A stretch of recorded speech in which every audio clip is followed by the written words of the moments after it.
கணபதி சரணம் கணநாதா சரணம். வணக்கம், நான் ஆர்ஜே நந்தினி. இன்றைக்கு உங்களுக்கு ஒரு உண்மை சம்பவம் சொல்ல போகிறேன். 2009 நடந்த ஒரு சம்பவம் இது. ஒரு பேரண்ட்ஸ் வந்து பார்த்தீங்கன்னா தன்னுடைய 10 வயது மகனை ஆசிரமத்துக்கு கூட்டிக் கொண்டு போய் ஒரு குருட்ட சொல்கிறாங்க, இந்த மாதிரி நீங்கள் எங்களுக்கு ஹெல்ப் பண்ணணும், உங்களை பற்றி நாங்கள் கேள்விப்பட்டிருக்கோம். எங்களோட பிள்ளை வந்து பார்த்தீங்கன்னா ஒரு 15 நிமிஷத்துக்கு மேலே எதுலேயுமே அந்த அவரால் கான்சென்ட்ரேட் பண்ண முடியலை. ஸ்கூலில் இருந்து பயங்கர கம்ப்ளைண்ட், மார்க்ஸும் வந்து பார்த்தீங்கன்னா அப் டு இல்லை, ஒரு கொஞ்சம் ஹாஃப் மார்க்ஸ் கூட எடுக்கிறார் இல்லை. அதோட எப்பவும் ஒருக்கா சோர்வாக இருக்கிறார், ஒருக்கா ஹைப்பர் ஆக்டிவிட்டியாக இருக்குது, அதிகமாக கோவப்படுறான். 10 வயசில் இவ்வளோ கோவப்பட்டு நான் பார்த்ததே இல்லை.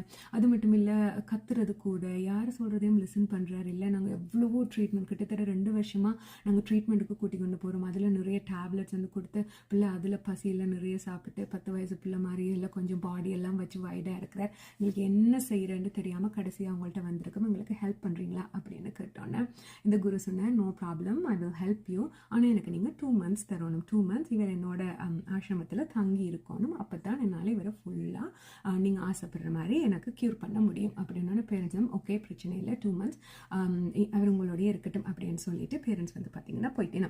இங்கே வந்து ஸ்டார்டிங்கில் இந்த பிள்ளை வந்து கொஞ்சம் சரியாக கஷ்டப்படுறார், அழுகிறாருன்றார், என்னென்னலாம் செய்வாரோ அதெல்லாம் வளமையாக செய்கிறார். ஒரு 40 daysல வந்து பார்த்தீங்கன்னா அந்த பேரண்ட்ஸுக்கு இந்த ஆசிரமத்துலேருந்து கோல் போகுது, you can come and get him now, he's fine அப்படின்னு. பேரண்ட்ஸுக்கு பயங்கர ஷாக். ஒரு 60 days சொன்னவே 40 daysல ஹீஸ் ஃபைனா. நாங்கள் கிட்டத்தட்ட 2 வருஷம் ஓடி தெரிஞ்சுமே ஆவலா ஆசிரமத்துக்கு போகும்போது அந்த குரு சொல்கிறேன், அவருக்கு தெரியாமல் நீங்கள் அந்த ஹோல் டே அவர் என்ன செய்கிறார் அப்படின்றது பாருங்கோ அப்படின்னோடனே பிள்ளைக்கு தெரியாமல் இதையும் வந்து ஒளிஞ்சிருந்து பார்த்தா தேவர் ரியலி ஷாக். மார்னிங் எழுந்து தானே பல்ல தட்டி தண்டை வேலையெல்லாம் செய்கிற, அழகா பூவெல்லாம் பிடிக்க கொண்டு போய் சாமிக்கு பூசி எல்லாம் செய்கிற, தானே யோகா செய்கிற, தானே தண்டை படிப்புகள் அங்கே ஆசிரமத்தில் படிப்பும் சொல்லி கொடுக்கணும். ஸோ அதெல்லாம் செய்கிற இவைக்கு தண்டை புள்ளியா அப்படின்னு ஏதோ கனவு காண்ற மாதிரி இருந்துச்சு. ஸோ இவைக்கு பயங்கர ஷாக். அந்த குருட்டு போய் காலில் விழுந்து கும்பிடாத குறையோ, என்ன இது என்ன நடந்தது, இது ஒரு மிராக்கிள் மாதிரி இருக்குது, எங்களுக்கு பிளஸ்ஸிங் மாதிரி இருக்குது அப்படின்னு அந்த குரு சிரிச்சு போட்டு சொன்னார், நான் எதுவுமே செய்யலை, ஒரு பனிஷ்மெண்ட் ஒரு எக்ஸசைஸ் மாதிரி அவருக்கு கொடுத்தேன். அவர் எப்பப்பெல்லாம் இந்த மாதிரி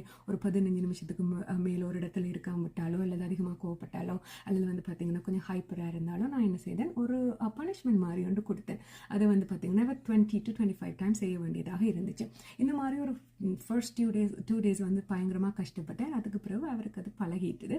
அதை நாங்கள் வந்து பார்த்தீங்கன்னா ருட்டீனாக கொண்டு வந்தோம். Now here is your kid அப்படின்னு சொல்லி இவன் கையில் அந்த குழந்தைய கொடுத்தோன்னா ஹாஸ்பிட்டலில் பிறந்தோன்னு அந்த பிள்ளையை வாங்கினோம் இல்லையா, அந்த அளவு சந்தோஷமாக வாங்கி கொண்டு அவை இங்கே வரினோம்.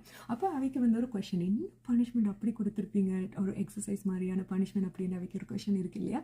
Wait with that question, I come in with you in the next video. Take care.